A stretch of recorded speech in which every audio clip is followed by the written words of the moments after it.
En la historia criminal de España, hay casos que estremecen, otros que indignan, y luego está uno que hiela la sangre por su crueldad, su meticulosidad y por las preguntas sin respuesta que aún hoy flotan en el aire.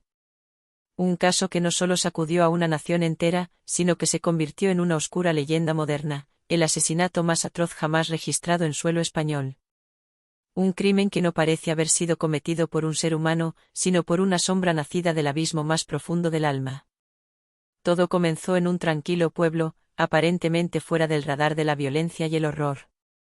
Una comunidad pequeña donde todos se conocían, donde las puertas aún se dejaban abiertas y los vecinos compartían el pan y las historias al caer la tarde. Pero detrás de esa calma rural, se escondía una oscuridad insondable. Fue allí donde una familia entera desapareció una noche sin dejar rastro, sin señales de lucha, sin huellas evidentes, solo un silencio antinatural que alertó a quienes mejor los conocían.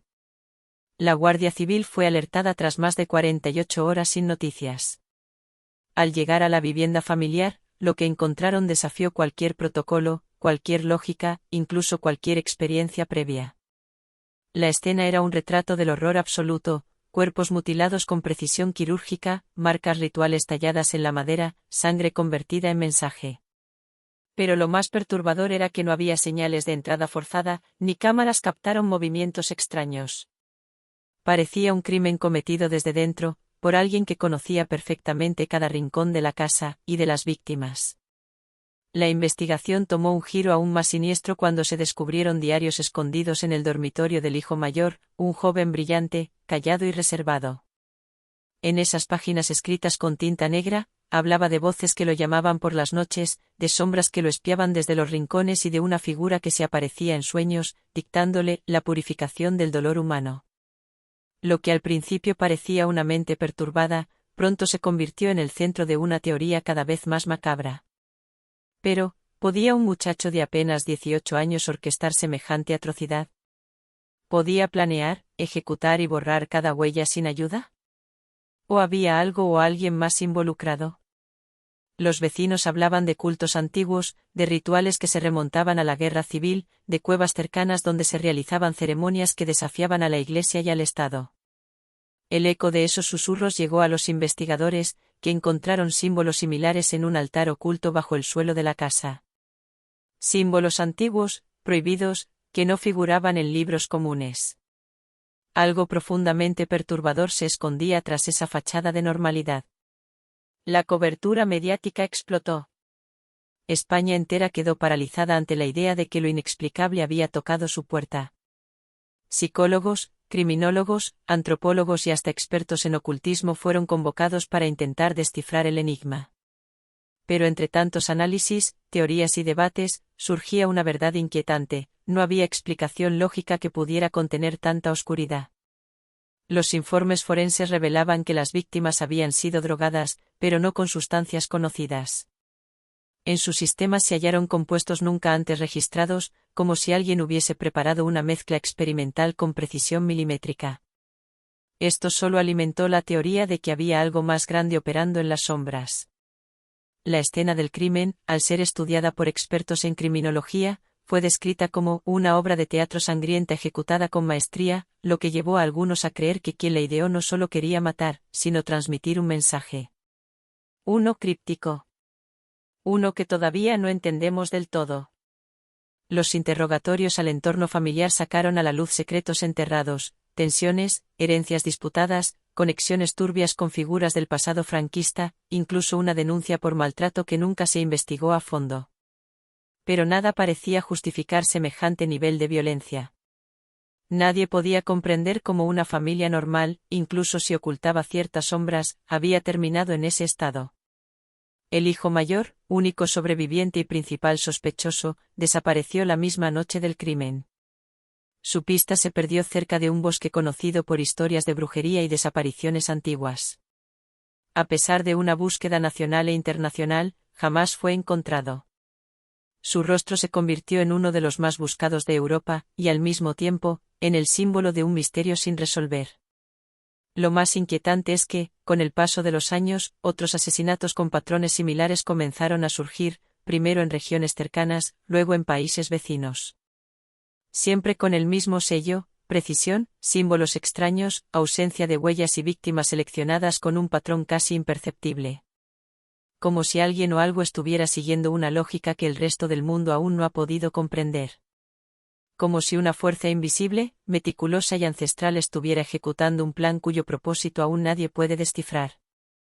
Cada nuevo crimen parecía una réplica, pero también una evolución, como si el autor o autores aprendieran con cada acto, perfeccionando su ritual.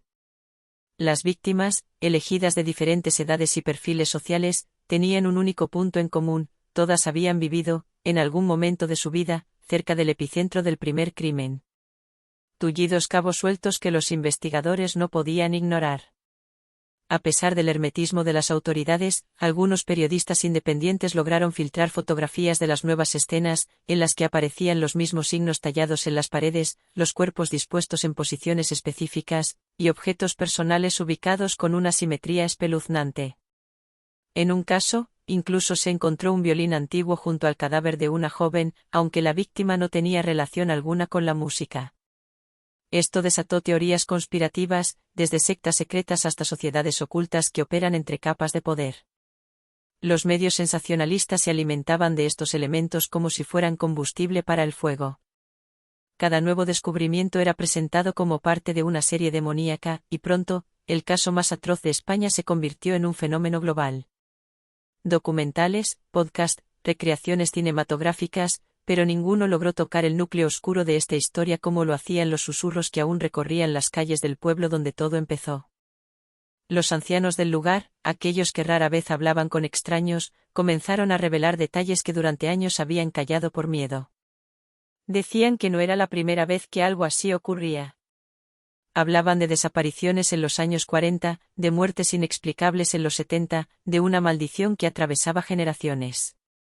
Según contaban, existía un nombre que no debía pronunciarse, una figura ligada a la tierra, al bosque, a lo ancestral. Una entidad que requería orden en medio del caos humano, y que elegía intermediarios, portadores del mensaje, para llevar a cabo sus designios.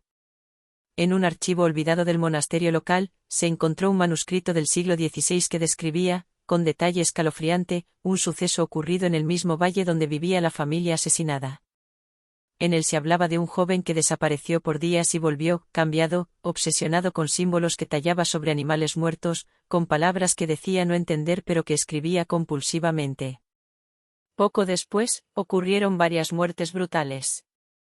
La Iglesia decidió encubrir el caso como una peste que asoló la aldea, pero los registros estaban ahí, enterrados entre otras historias que preferían no salir a la luz. Los investigadores, atrapados entre la ciencia forense y la superstición popular, empezaron a dividirse. Algunos insistían en que todo era obra de una mente maestra, fría y calculadora, capaz de manipular a otros como peones en un tablero sangriento. Otros, sin embargo, comenzaban a aceptar que quizás se enfrentaban a algo más allá de lo humano. Los perfiles psicológicos no cuadraban, los móviles eran inexistentes, y las conexiones demasiado sutiles como para ser producto del azar. Mientras tanto, en redes sociales surgían comunidades enteras dedicadas a seguir el caso. Algunos creaban mapas interactivos con las ubicaciones de cada crimen, otros descifraban los símbolos como si se tratara de un código oculto. Había quienes afirmaban haber soñado con el joven desaparecido, quienes aseguraban haberlo visto caminando solo por la noche, siempre cerca del bosque, como un fantasma que nunca dejó de moverse. La paranoia se apoderó de los pueblos cercanos. Se cancelaron festividades tradicionales, las calles se vaciaban al anochecer, y los niños eran mantenidos en casa bajo vigilancia constante. Cualquier forastero era visto con sospecha. Los hostales quedaron vacíos, y las antiguas rutas de senderismo se convirtieron en territorio prohibido. Algunos aseguraban haber escuchado cánticos entre los árboles, y más de un testigo reportó haber encontrado animales sacrificados en pequeños altares improvisados. Uno de los giros más inesperados surgió cuando un lingüista especializado en lenguas muertas fue convocado para analizar los grabados hallados en una piedra cerca de uno de los escenarios. Lo que descubrió fue perturbador, una mezcla de euskera antiguo, latín vulgar y un dialecto prerromano desaparecido hace siglos. La traducción parcial del texto era inquietante: el orden debe regresar /, la sangre abrirá el ojo /, lo que duerme no olvidó. Era un mensaje críptico, sí, pero no parecía ser una simple invención literaria. Había coherencia, estructura, intención. Cada nueva pista abría más preguntas. Y aunque las autoridades insistían en mantener la calma, ya era evidente que estaban frente a una serie de crímenes que desbordaban los límites del entendimiento convencional.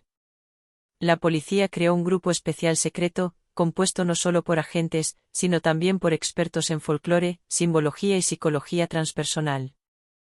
Se trataba, por fin, de enfrentar la posibilidad de que no estaban lidiando únicamente con un asesino, sino con un legado oscuro, profundamente enraizado en la historia más antigua y olvidada del país. Y mientras los pueblos seguían rodeados de un silencio denso, quebrado solo por el ulular del viento entre los árboles, una figura delgada caminaba entre las sombras, sin dejar huellas, con la mirada perdida hacia algún punto invisible. Sus labios se movían sin emitir sonido.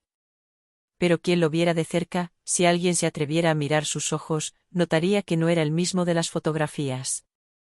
No completamente. Algo dentro de él ya no era humano. Era como si una parte de su alma hubiese sido consumida, sustituida por una presencia más antigua, algo primitivo que observaba el mundo con una quietud sobrecogedora. Las cámaras de seguridad que lograban captarlo brevemente, en estaciones de tren, en gasolineras, en pueblos fronterizos, lo mostraban siempre caminando solo, sin equipaje, sin rumbo aparente. Los empleados que cruzaban miradas con él describían una sensación de vacío, de desasosiego absoluto. Como si en su interior habitara un silencio que absorbía toda emoción, como si fuese el portador de una maldición viviente. A medida que el misterio se expandía, comenzaron a desaparecer archivos. Documentos físicos relacionados con los primeros crímenes ardieron misteriosamente en un incendio nocturno dentro de una dependencia judicial. Las cámaras de seguridad fallaron justo en ese lapso de tiempo, y no se encontraron señales de entrada forzada. También se reportaron hackeos a bases de datos policiales, desaparición de evidencia digital, y amenazas anónimas a periodistas que investigaban demasiado profundo. Todo indicaba que alguien, o algo, estaba limpiando el rastro, borrando huellas que apuntaban a una verdad intolerable. Uno de los giros más desconcertantes ocurrió cuando una investigadora forense, que había participado desde los primeros casos, desapareció sin dejar rastro tras enviar un mensaje de voz a su colega: "Lo encontré. No estoy loca. Él no es quien creen que es. Él no está solo. Nunca lo estuvo". La desaparición fue tratada con hermetismo total. Su casa fue hallada intacta, su coche abandonado en un descampado, y su teléfono móvil sin batería, con el mensaje de voz eliminado del registro oficial. Solo quedó una copia que su colega había grabado en secreto, y que más tarde sería filtrada en un foro oculto de la Deep Web, generando nuevas oleadas de miedo y especulación.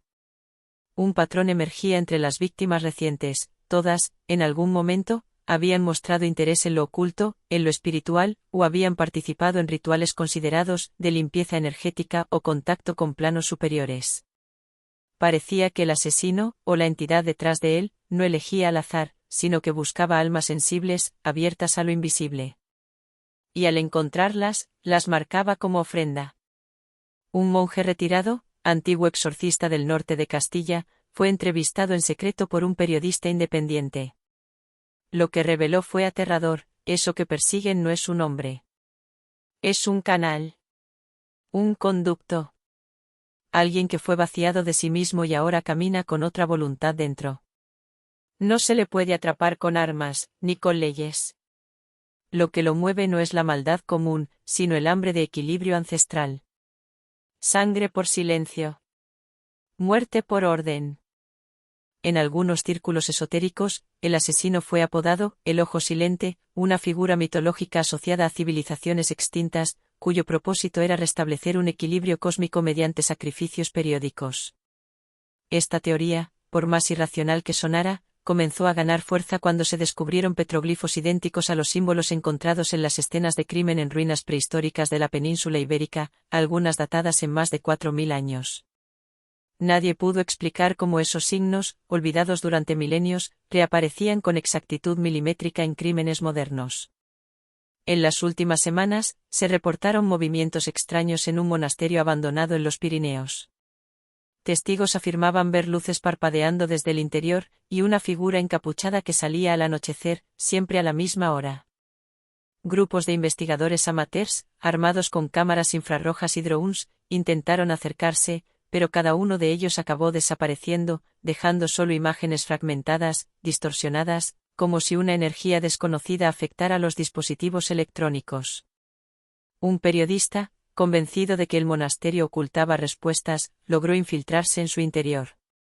Su última transmisión, emitida en directo por redes sociales, mostraba corredores largos y húmedos, inscripciones en las paredes, y cánticos bajos provenientes de una cripta subterránea. La transmisión se interrumpió abruptamente con un grito desgarrador, y el periodista nunca fue hallado. Solo quedó su grabación, que al ser analizada en espectrogramas de audio, reveló voces múltiples superpuestas, algunas de las cuales no coincidían con ningún patrón lingüístico humano. El miedo se había vuelto colectivo. Se hablaba ya de una psicosis nacional.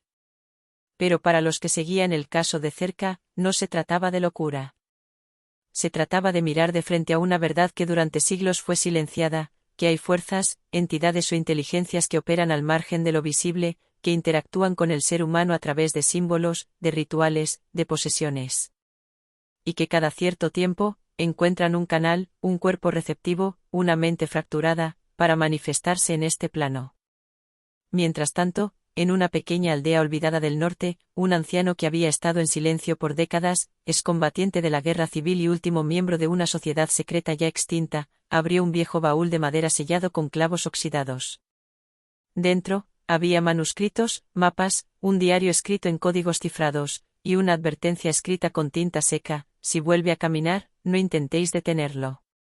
Solo el espejo puede contenerlo. La historia aún no ha terminado. Pero ya ha cruzado el umbral de lo explicable. Lo que antes parecía una sucesión de crímenes horribles, ahora se dibuja como una pieza de una maquinaria antigua que ha vuelto a activarse. Y lo que camina entre nosotros, lo hace con propósito. Con hambre. Con paciencia. El caso del asesinato más atroz en España no es solo una historia de horror y misterio, es una ventana hacia lo desconocido, un espejo oscuro que refleja los miedos más profundos de la humanidad y la fragilidad de nuestra realidad. Lo que comenzó como una tragedia aislada en un pequeño pueblo, terminó desvelando una trama que desafía cualquier lógica, que escapa a la razón y se adentra en territorios que solo la mitología y las leyendas antiguas se atreven a explorar. Esta historia no solo nos habla de muerte y violencia, sino de fuerzas ancestrales que aún parecen habitar en las sombras de nuestro mundo moderno, fuerzas que esperan pacientemente para emerger y reclamar su lugar. A lo largo de este relato, hemos descubierto que no estamos frente a un simple asesino ni siquiera frente a una secta común. Estamos frente a un enigma vivo, a una entidad que se alimenta del miedo, de la sangre y de la historia enterrada en el subsuelo de una nación que creía haber dejado atrás sus fantasmas. Las pistas nos llevaron desde escenas de crímenes meticulosamente planeados hasta manuscritos olvidados, desde símbolos ancestrales hasta desapariciones inexplicables, creando un mosaico oscuro que invita a reflexionar sobre lo que no podemos ver pero que, sin embargo, está ahí. Los protagonistas de esta historia, las víctimas, los investigadores, los testigos, son mucho más que simples nombres en un expediente. Son las voces que nos recuerdan que detrás de cada misterio hay un drama humano, que detrás de cada sombra se esconde una vida que merecía seguir brillando. La desaparición del hijo mayor, la investigación que se tornó en obsesión, el auge de teorías esotéricas y la creciente paranoia en la sociedad, nos muestran cómo el miedo puede transformarse en una fuerza que nos une o nos divide, que nos impulsa a buscar respuestas o a huir del conocimiento. Pero quizá la mayor lección que nos deja este caso es la humildad.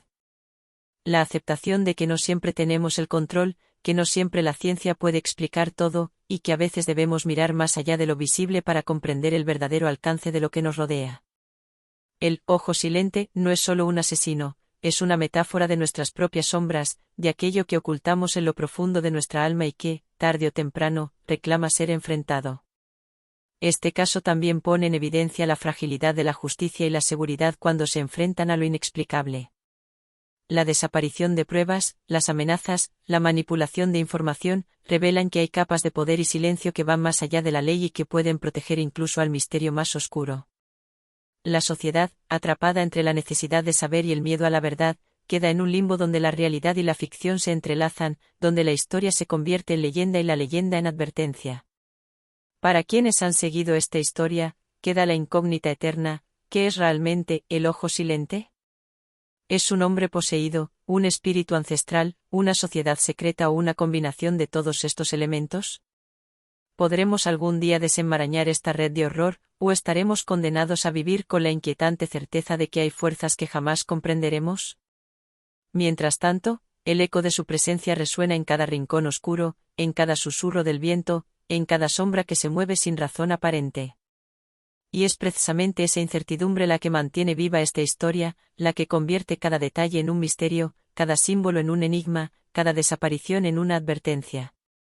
Porque el verdadero horror no está solo en la brutalidad de los actos, sino en lo desconocido, en lo que no podemos controlar ni explicar, en la sensación de que hay algo acechando más allá del velo de nuestra realidad cotidiana. Por eso, mientras esta historia continúa abriéndose camino en el imaginario colectivo, debemos estar atentos, no solo por miedo, sino por respeto a las vidas perdidas, a la memoria de quienes no pudieron contar su verdad, y a la conciencia de que en este mundo hay rincones oscuros que aún esperan ser iluminados.